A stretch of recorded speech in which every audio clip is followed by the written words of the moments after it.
all of that, it will take a while before you actually see how this money will improve public service, the efficiency of public service. How will it streamline? How will it make it easier for you to collect your pension and monitor public officers' records all and of those things all of that to HR. at your fingertips. But you won't see that until a few years. Well, you know what the saying says, the best time was yesterday, next best time is now. Right, and so for me, I had no issue with that loan motion, because I believe that the public service is overdue an overhaul, right, and we need to get it done and stop talking about it. I think we sat in a lot of meetings before we got to this point, and I am glad to see that the Ministry of Public Services actually now at a point where they're implementing, they're executing. And they would have the necessary resources and funding to be able to execute. And it's something that is needed. So I applaud that. The other thing that came up on Friday was the TVET bill. It's the first of its kind, like Minister Francis Fonseca had mentioned, and this is something that I remember him coming out. You remember before elections, not this last one, the one before. 2020? 2020, right. So it was during, was it COVID? Well, COVID at 2020. A few months before COVID. Remember when they were launching the, what they call them, manifesto? True Blue, PUP Blue, Plan Some Belize. Blue, Plan Belize, all right. They were launching their Plan Belize manifesto, and how they did it was they did it in sectors, by portfolios. I don't know if you remember. And I've always had a very, very keen interest in education, right? Always. I love learning new things. I love watching the education system, the way the curriculum evolves, that sort of thing. I have a passion for education. And so I personally went to Francis Fonseca's reveal of his manifesto and what he had planned. And one of the things that stood out for me was actually the TVET plans. And like everything else, everything takes a process. We're in 2026. This was in 2020. 6 years later, we're seeing the TVET sector getting its own legislation, its own bill. And I have to applaud the Ministry of Education for that, because it is way overdue. Yeah. Because for many years, from I was going to primary school, I could remember going to Wesley, and I had always been an A student, right? But you look at your other classmates and you sit there and get Bolido numbers in our grades, and you, as a child, you can't comprehend, you can't understand, but if I could study and I could learn these things, why can't you? And then as you get older, you realize that academics or academia are not for everybody. You understand? Some people, the more hands-on, construction, plumbing, electrical, vocational. And vocational is where the money is at. Yes, good money.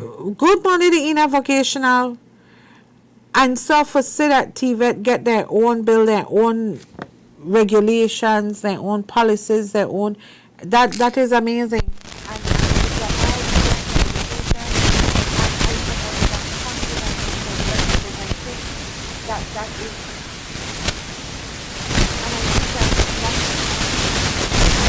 Behind you. Yeah. And I think that is where we need to go. And we're headed in the right direction when we look at that, right? And so that was one of the bills. The other one had to do with the education reform bill, and a part of that education reform bill that I applaud is the fact that the teachers' permits. There's I'm trying to remember the wording of it. Let me just pull it up real license? quick. Yes, their licenses, and there's this thing called a general license, right? Which is like a loophole for a lot of teachers. I have seen it used before to circumvent the system and actually try and get what the word? Recertified? Yeah. So I know of this teacher, right? Get her a general license, but teach math. Teach other subjects. Not specialized. Not specialized. But the general license was for him to teach IT, not IT, architecture, construction, what do you think name? Where Bill? Civil? Construction or Yeah, something like that. I can't remember what the subject name, but it's a specialized Right. skill, Okay. which you would get a general license for because you don't have one. Okay, Wow. like civil engineering. Yeah, so to right. be- So, but then he's allowed to teach math. He's allowed to teach other subjects, even though he only has a general license. And so these are loopholes that we go through. So it says here to reform the basic education system of government schools and selected government aided schools to make it free, accessible, compulsory, relevant, all inclusive, and right based. So we're really, really moving in the right direction here. There's absolutely no reason any parent can say or can give why their child will not be in school. Free? You can't come and say you can't afford tuition. You can't come and say you can't afford uniform. You can't say you can't afford books. You're looking at... And you can't say it's all academia. Because to provide for IT a vets. regulatory system for the delivery of educational services, to improve the governance structure of the school system, to improve licensing regime of teachers by requiring a rigorous evaluation process, which includes subject matter testing, certification, to establish a process which includes to establish a process for secondary schools teachers to obtain certification to teach a subject for which they do not have a degree. And that is what I'm telling you.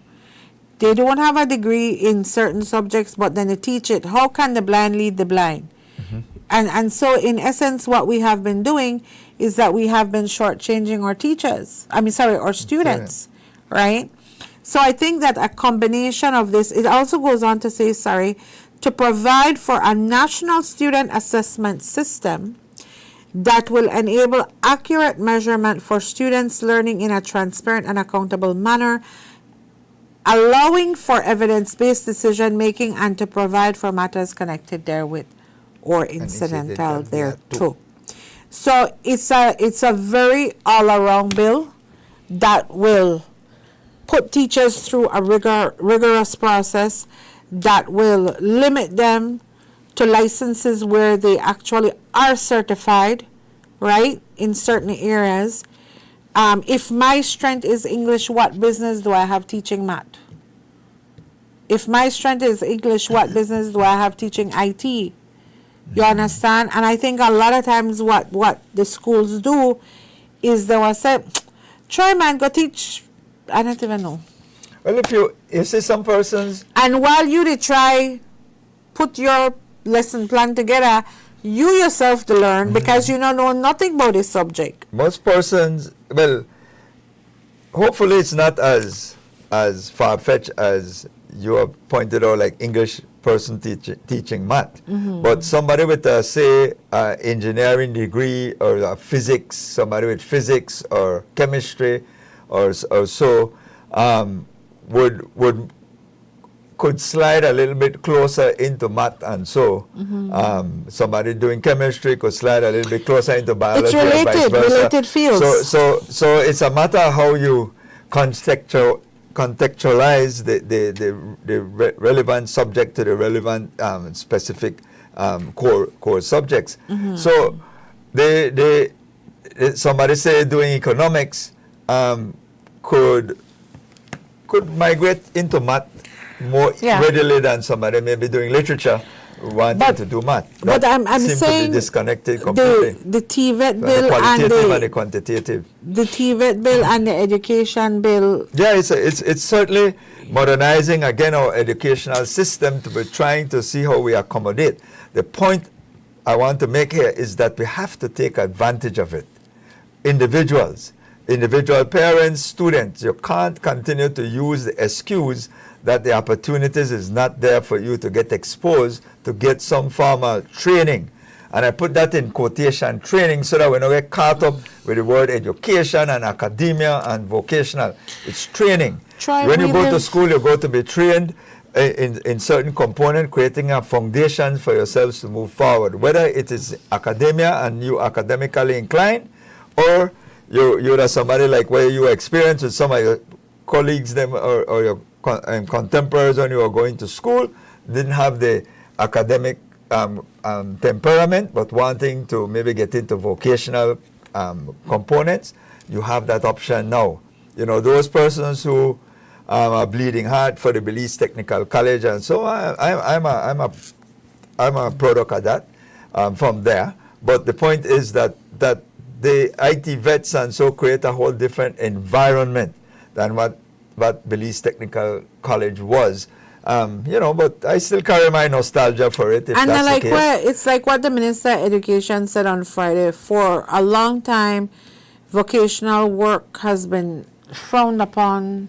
You know, like, oh, you're a lesser person because you don't have one education.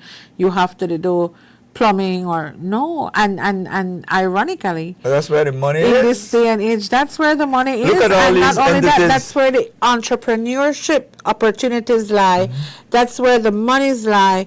More than somebody will have one bachelor's degree and have to keep office hours, the work for the man. Somebody with TVET. What are all the discussion about within all these issues with government right now? It is all vocational components. Farming, whether it's electrical work or civil works, road construction, it's all vocational component that we are talking about. So the fundamental issue, if you see a house being built, that is being built by vocational people. Exactly. You understand? You'll get the architect that draws it. That's the vocation And what as we well. have, Very not a Troy? technical component, but you have to have some background to be the mason, to be the plumber, the electrician. So all of those vocations come together to put that erection there on the property. It doesn't happen because an economist did it or an English teacher did it or so. It happens because persons working with their hands did it. So, And what have we been talking about? We've been talking about the fact that we have one serious shortage of skilled workers. We have been seeing that in the sense that welders especially, welders are needed, construction workers are needed, and we're seeing it to the point where the immigration department is experiencing a surge in requests for work permits, for migrant work permits, so that people from outside can come in and work. for all areas. And in a lot of areas, in a lot of sectors, and one of the things going back to my garbage, my garbage discussion, is that, Troy, did you know that there is a very huge vacuum in sanitation? People don't want to work in garbage collection. Because again, we have been indoctrinated to think that the only doctors and lawyers and so that has elevation in society, not knowing that everybody can earn their keep and do it very well. You know, I listened the other day with this discussion with the Association of Defense Attorneys as they were clamoring about the foreign judges coming in. You know, and then it harkened on me to ask the question that when these vacancies goes out for looking for judges, how many of our born Belizean attorneys or lawyers really apply for these posts? One, feel they're qualified, and two, the courage or the whole idea that they want to move out of their private practice to get into to being sitting on the bench. How much is that? Because I don't get the sense that there is a huge cadre, especially the senior ones, them wanting to sit on the bench. So I was kind of questioning myself, are we making a lot of noise about something that really doesn't exist? And I liken that back to some of the noise that I keep hearing about persons saying, we can't find workers. We can't find workers. And we're turning it into a bad thing. Or the BPOs are sucking up all the workers. And I'm saying, isn't that what we should be doing? Isn't that what governments are all about, to be able to create opportunities or enabling environments so that you can have established businesses to employ up all of our people in meaningful job, maybe catapulting some of those persons immediately into the middle class segment within our society. Isn't that what it's all about? And if it is that we can't find all the skill, then we have to import those skills. And what is so wrong about that? Many countries, that's what they live off. Cayman, for argument's sake, a little tiny island. Troy, you remember a few years ago? That's how they live. When you had one issue, there was a major transfer that Chester Williams did in the police department, saying that he finds that when he places police officers who are known to the community, they have a harder time doing their jobs. Because if I come from Corozaltown and you put me in Corozaltown to work, and my cousin get in a trouble, my brother get in a trouble, my god sister, my cousin, brother, nephew, uncle get in a trouble, you tend to have a harder time executing your duties, because people expect you to get in one blind because with a family. I say that to say about the judges, do you not feel that perhaps there are more advantages than disadvantages when you bring in foreign judges? Considering that Belize is a small place, right? When you bring in a foreign judge, when you know nobody that Belize, then they're left to go by the book. They're left to make their ruling or their judgment based on the laws. Yeah. And if there is a misinterpretation of those laws, you have the appeal system. But you can never accuse the judges, these foreign judges, of being biased because they related to that one, or he have baby with that one, or you understand what I say? The usual Creole sayings, oh, that because you got picnic from, oh, that because this, oh, that. You can't accuse the foreign judges of those things. So in the judicial system, you tend to not have that accusation or those accusations of bias. Yeah. What you have is complaint about being too stern or too strict or too what's the word, too severe. Yeah. Too severe in their rulings, because now you're seeing more people going to jail, being put on remand, being found guilty. You're seeing a higher rate in terms of successful prosecutions.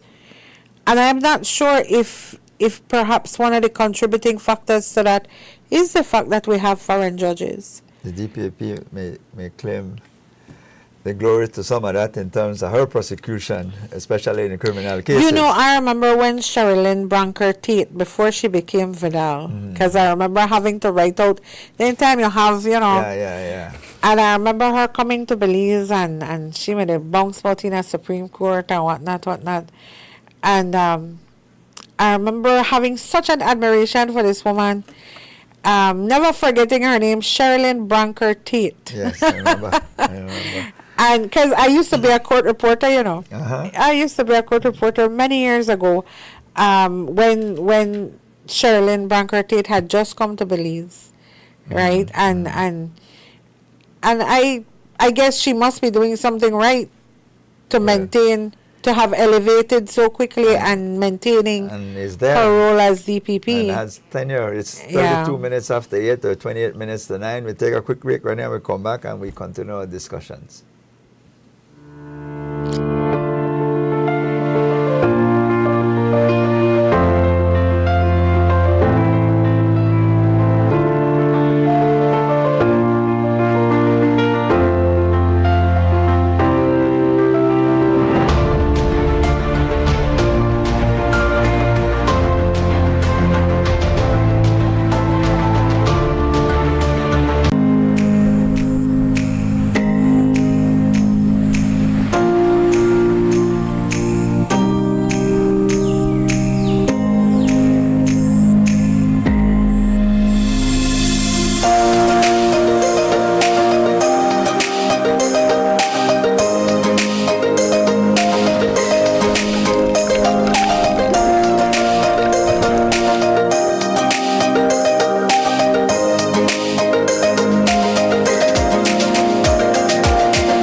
seasoned traveler, are you?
It's now 23 minutes to 9 o'clock, Renee. 8:37, straight up. So time certainly flies. So Troy, I will go through the House meeting today because Yeah. we couldn't cover everything, but these areas that we spoke The- about, we did cover in the news on, Yeah. we did cover the news on Friday with it. Late night, there was the I don't know if you call it, but it was it's certainly a back and forth between Lee Mark Chan, Honorable Lee Mark Chan, and the Prime Minister in particular, as it relates to the changing of the name of the Development Finance Corporation to Development Bank of Belize, and and it was going on and on in reference to he was thinking that he was determining that they wanted to change the name because of the issues that had occurred before with he felt that was he considered to be scandalous. I certainly didn't think so, but that's for person's opinion. And so there was a back and forth between them that ate up a substantial amount of time in terms of rehashing some of the old issues that really were like non-burgers as far as I'm concerned. But nonetheless, as a representative, that's your choice. You want to be able to take the opportunity to do whatever it is that you're doing, whether it's grandstanding, whether you have information to provide as well. And, but the point is that, we have to, as a country, provide more meat to the bone to many of these things that you're doing so people could understand. We certainly, the next 20 minutes, we could open the lines, Renee, if we have no difficulty with persons who may want to participate. I understand that tomorrow, so there were a lot of reports going around that Smart had sold it 22% shares to Ashcroft in SpeedNet. Okay. That, however, was not the case, but I do understand that BTL will be, the board for BTL will be meeting tomorrow to Okay. continue the discussion of the possibility of acquiring Smart. So that's something to follow. I know That's that tomorrow, the board meeting the is board tomorrow? meeting tomorrow. Okay. I know that we had left off with the the PUC, the Public Utilities Commission, doing their review and assessment of the entire situation that was happening after the unions had called for some sort of intervention on it. And so it had gone quiet for that period of time, but apparently it's not off the table. I never thought it would have been or was off the table. It was just a matter of, because at the end of the day, the way how it is structured, yes, we had this discussion way back then in terms of the reclassification or the discussion in terms of classification of whether BTL is private or government. In terms of its actual legal structure, yes, it's private, with government having the majority, government / SSB having the majority shareholding.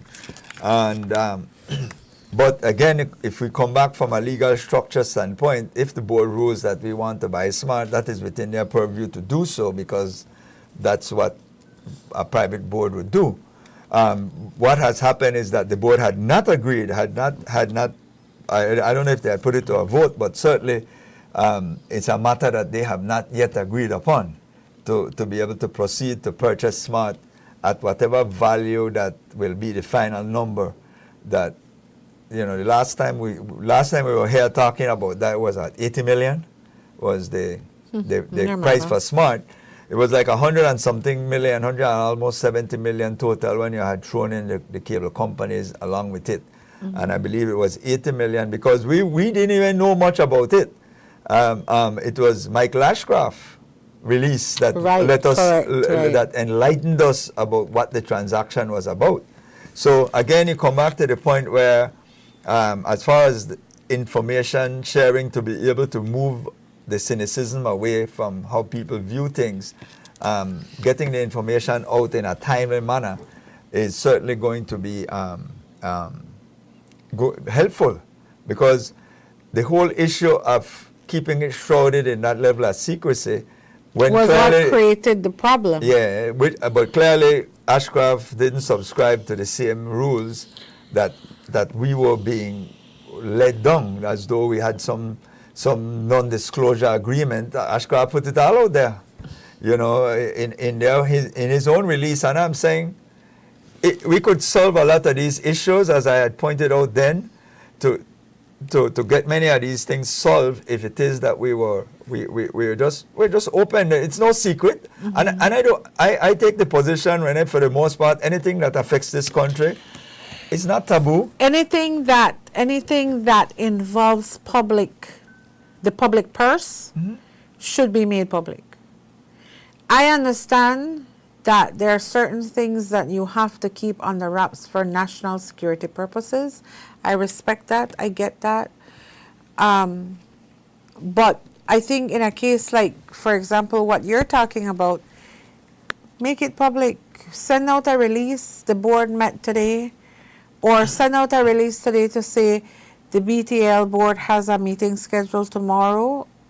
One of the highlights of the agenda is the proposed acquisition of SpeedNet. And the board will inform you accordingly if and when a decision is made in that regard. That way, what you do is you keep on saying, you get ahead of the story. Because then it comes now that I'm not hiding anything. I am telling you that we're meeting today, and this is what we're going to discuss, or this is one of the things on the agenda.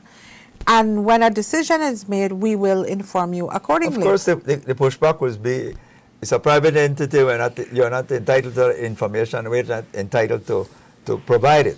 However, because you have public funds invested, maybe if they won't do it, at least from the government standpoint, knowing how sensitive this matter is, has been, then you treat it differently. But isn't the government the majority shareholder. Yes, well, these persons, like the chairman And and so, isn't are appointed by the government. And isn't the government the people?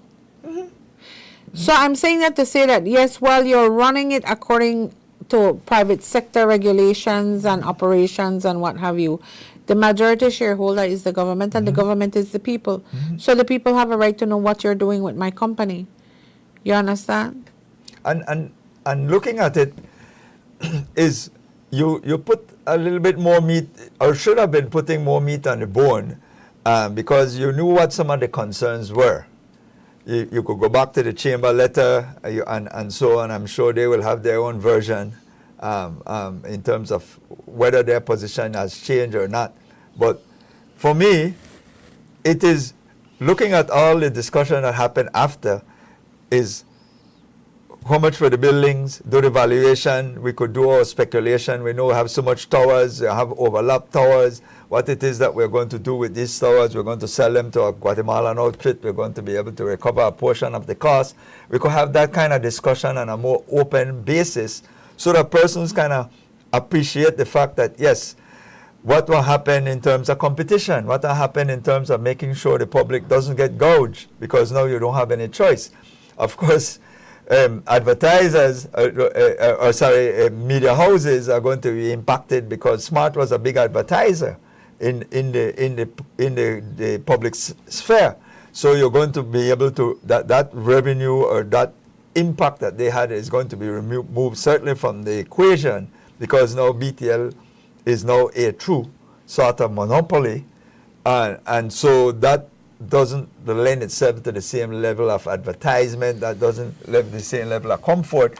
Or you could make that as a part of their structure to say, listen, we have an obligation to the society, and so we will advertise X amount, spread it around in the community, and so that everybody could participate in this venture that we are actually consolidating.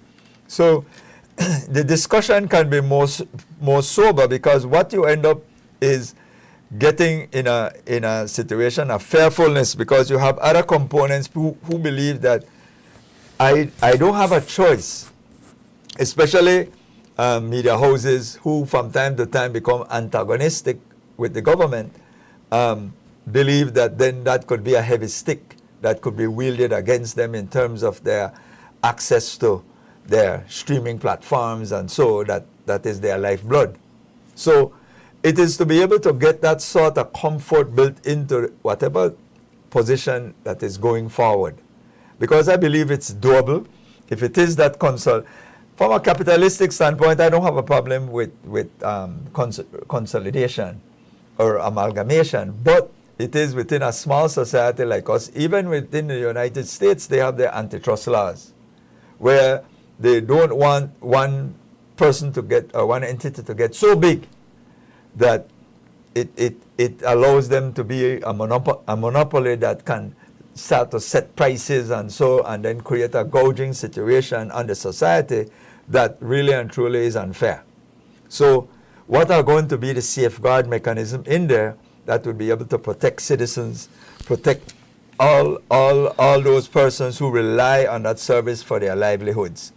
And so those are, to me, are sober questions and sober concerns. They are not far-fetched. They are not skies falling. Well, let's hope that this round, that they handle their PR differently, because I think that the lack of PR and the absence of information was what kind of made them take a hard hit in terms of the whole idea of contemplating the acquisition.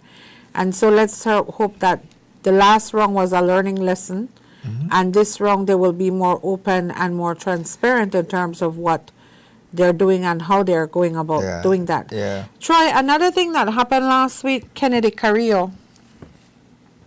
From ICAO, she's essentially Belize's representative, but not only that, she also represents 7 other countries in the region when it comes to that civil aviation organization. So she's not just a representative of Belize, but she's the regional representative as well in Canada with that with ICAO, and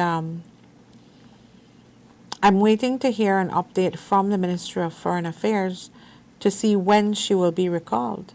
I'm not even saying if, because I don't think that there is really a choice in the matter. Is it Belize's call, or Yes. since she represents other It's other Belize's entities? call because the post is for Belize. The seat belongs to Belize. Okay. She was not hired independently. She Okay. was selected to represent Belize. So the seat belongs to Belize, so Belize can appoint a new representative to replace her. The question is not if, but rather when she's going to be replaced. It My. was a case of international embarrassment. Very unfortunate. I understand that she was the perpetrator in a domestic dispute. The government issued a release last week to say that they were asked to waive her diplomatic immunity. So they can And arrest so, and charge her? Yeah. Well, they had detained her for 8 hours. That waiver was limited, but I don't think, if I recall correctly, the release had detailed the scope of the limit, like how much of her rights or how much of her immunity, was waived. Yeah, I'm saddened by And, that story, Renee. I'm really, It's been less than a year because she had just been deployed, I think September 2025, she got that position. She was the CEO in the Ministry of Blue Economy, Civil Aviation. I have no doubt that she put in the work in her ministry to be able to have been elevated to that position. That's a very powerful position to have, and for you to mess that up in one sweep, that's very unfortunate. And saddened by it's it it's a overall. black eye for Belize. She was detained, like I said, by Canadian police for 7 to 8 hours on Tuesday, and then Belize was notified early Wednesday, and so our officials began, working with the authorities over that side, the whole back and forth, doing what they need to do. She apparently issued a report to the ministry on Wednesday, I think. But we haven't gotten an update since then in terms of whether she's going to be recalled.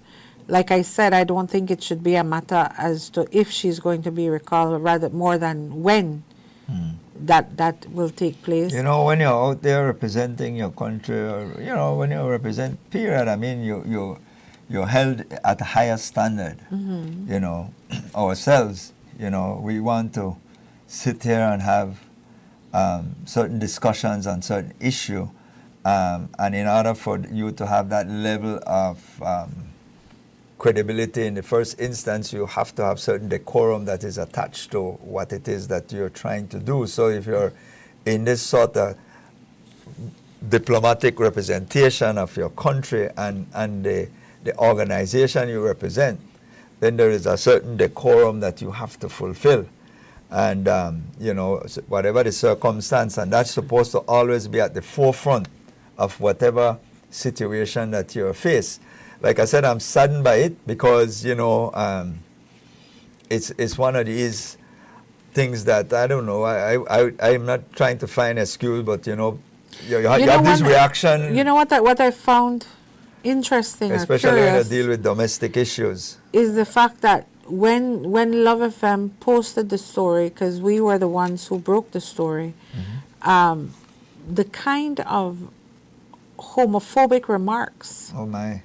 Because everybody who knows Kennedy knows that Kennedy is a member of the LGBT community, and the kind of homophobic remarks that you saw on social media was, wow, are we still there? Well, domestic abuse is not confined only, as we know, yes, and but, experience, but not confined ignorance to just says, the LGBT but that's how the LGBT behave, this, that, a lot of that No, on the contrary, generalization. we got a whole police unit set up for man Domestic, versus women, yeah. or women versus men.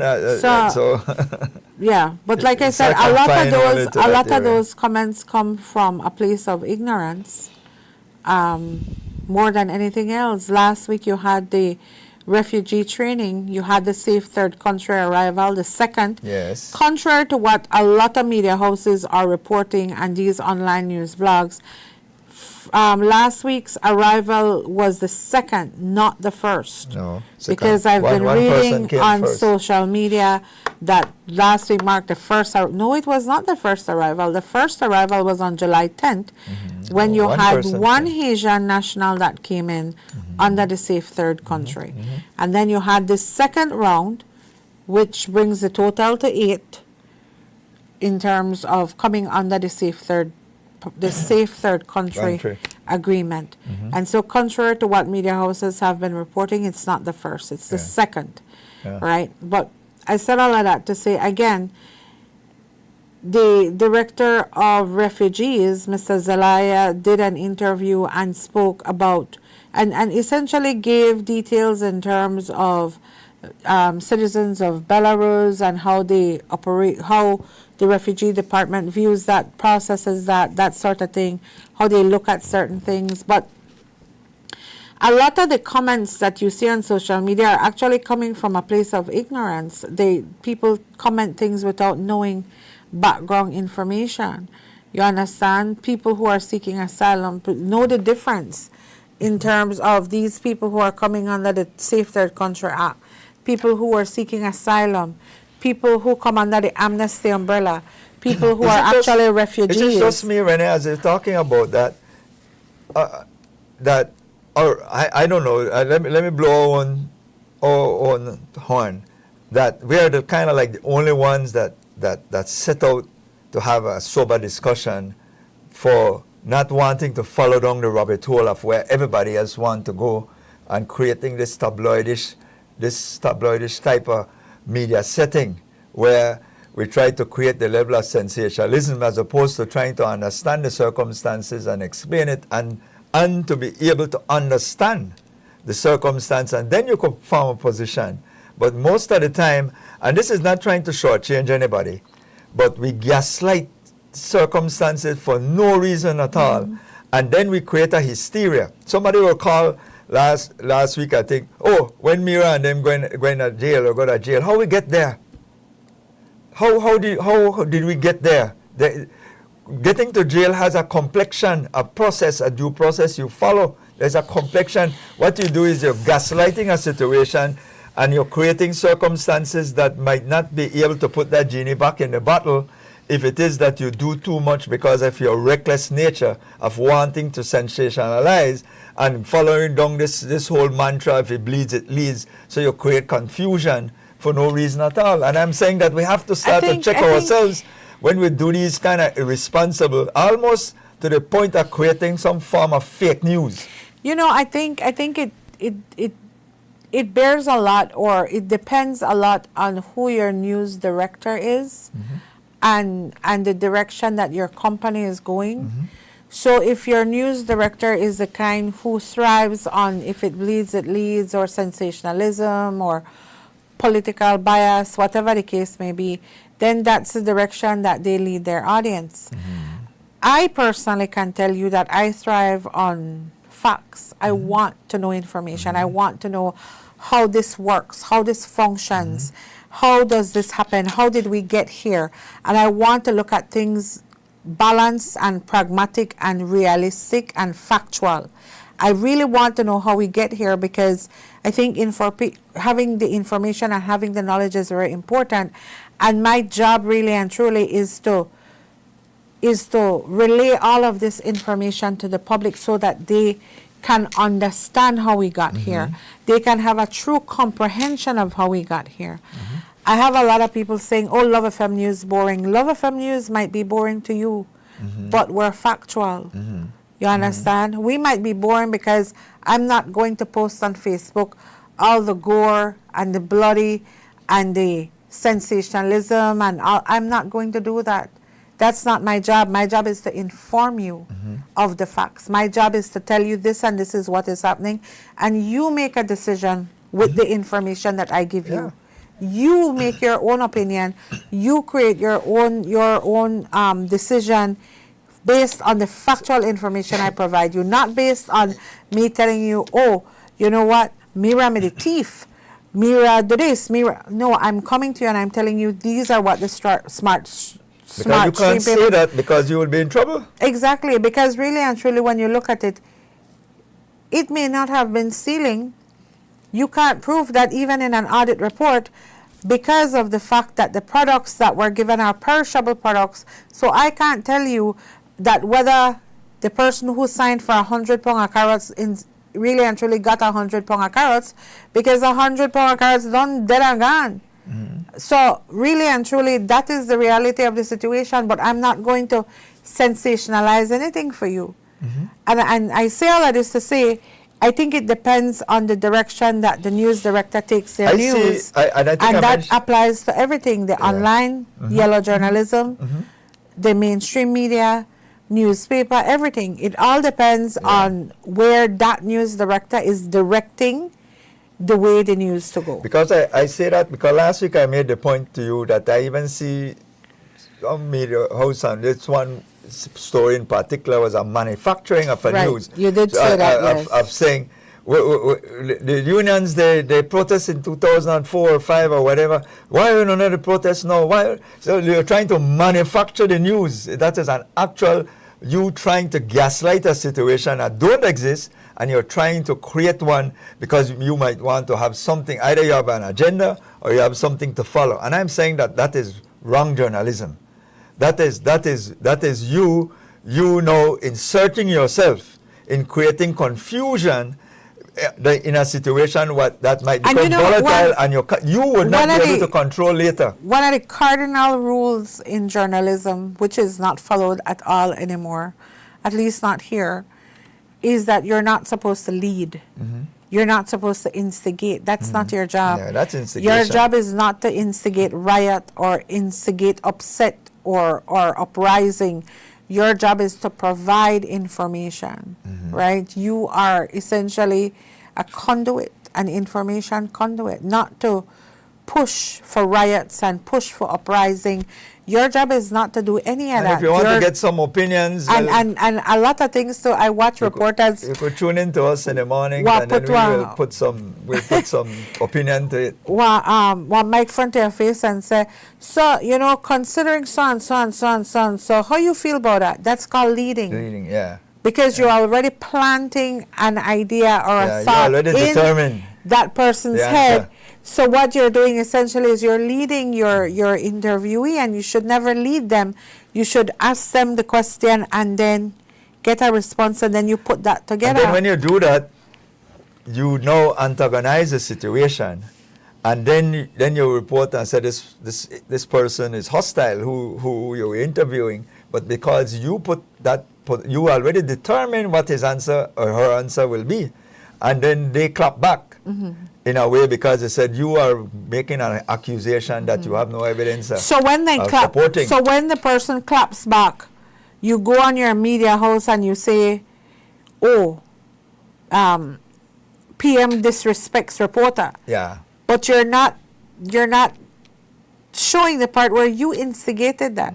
You pushed for that. You essentially led him down that road, and then the Prime Minister. I'm not calling him out specifically, just using an example, the interviewee then would sometimes bite the bait and go right in a rabbit hole with you. You understand? So you have to, I don't think that's balanced, but anyway, it's 3 minutes past 9 o'clock. Yes, so let me say thank you to Karen Coot for doing a good job as usual on Love FM this morning. Our master control operator, William Usher, as well as Andrew Jones for streaming, and our producer, Manuela Ayuso, and Richard Herbert for producing this show today. And certainly want to thank all our viewers and listeners throughout the length and breadth of this beautiful jewel of ours. And those of you in the diaspora who are streaming, we're certainly glad that you could join us as well. Those of you who text me during the course of this morning, we're certainly glad that you stay engaged and kept me informed as well. And we know that it is the 3rd day of August, and if you celebrate your birthday, we say happy birthday. Oh yes, let me just say happy birthday to happy anniversary. Chris Noble. His birthday is tomorrow, as you said, August, yes. And Diana Castillo from SIB. Man in Chris the Director General of SIB is tomorrow as well, the 4th of August. Okay. Good So let me just say, morning. Happy birthday, happy Director. birthday to those two good people. And Chris get big promotion tonight. You have to cut way in and You know, it cut me off. So- Not even my friend no more. I Oh, guess I my. had to smile for her. No, my. you Well, know. you hear Chris, you better call Renee during the course of today and tell him about you could pick up your cake. You slice a cake for well, so we do know that you do have choices in where you get your information from, and we always urge you to come back again tomorrow, where we hope to do this all over again for you, and we're glad that you chose love, and because you chose love, we always say Belize and beyond. Thanks for choosing love. Have a great day. Bye-bye. Good morning, Belize, and good morning. I say good morning, Belize, and good morning. And how are you this morning? Wake up every morning, life, go to work and get your life.